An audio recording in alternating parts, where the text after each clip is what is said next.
Zunangaya Yang kuasa tumi Andon velay timlaya Bindeng lawala Kamangibati Dulu ada fangso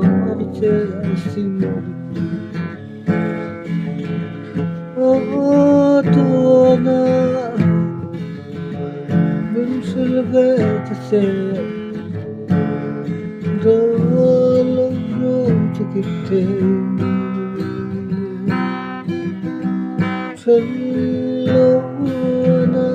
biat dirin nomsu Oh tuna